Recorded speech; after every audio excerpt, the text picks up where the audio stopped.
Trees of Paradise by Rick Edelman and Nigel Hughes. While they're cooking supper, I sit out on a stone in the river, 100 yards downstream.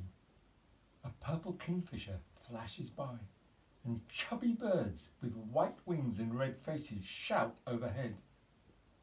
All around, the looming jungle darkens. Before me it towers so high, fantastic layer upon fantastic layer, that I fancy I'm facing a mountain. And below this mountain, where the silver river curves away, there is a pebble beach, a bank of grass, a slanting palm and a gap, bordered by huge descending ropes. An entrance leads into the darkness, into the primal night.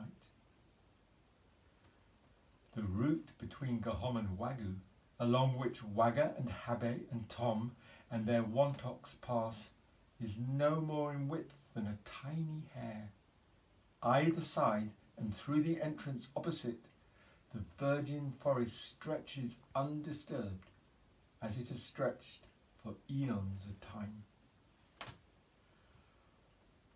Watching this magic, I slow down.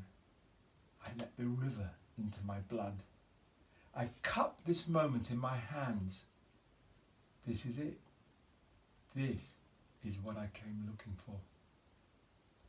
Tiny man on a tiny stone. My feet are in water as pure as starlight.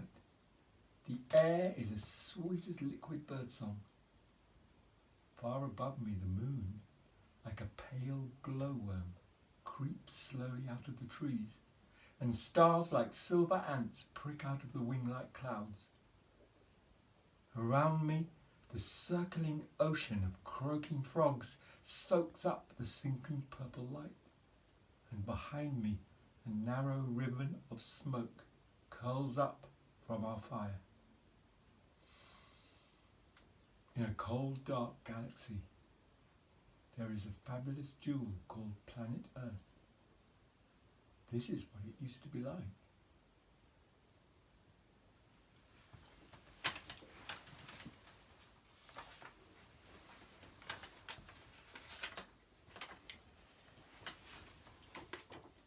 We did it.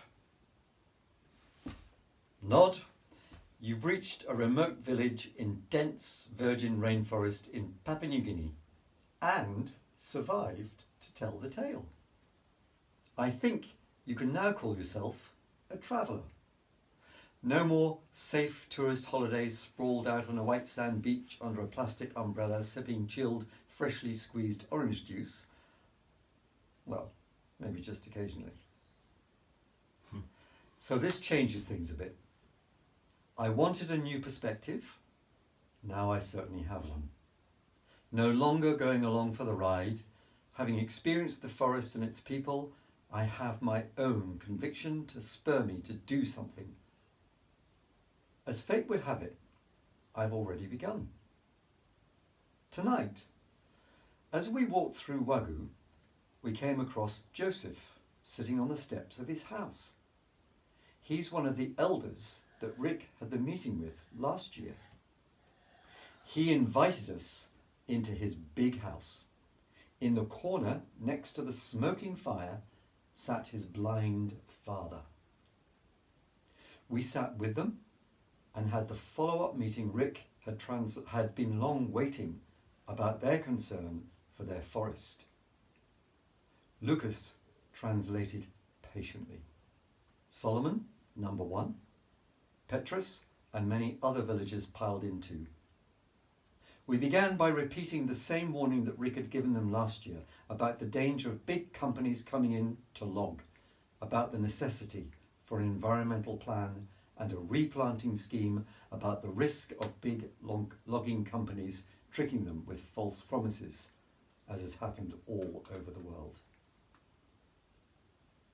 Later, at Lucas's house, when Lucas had written a letter to Friends of the Earth, Solomon and Joseph came to sign it.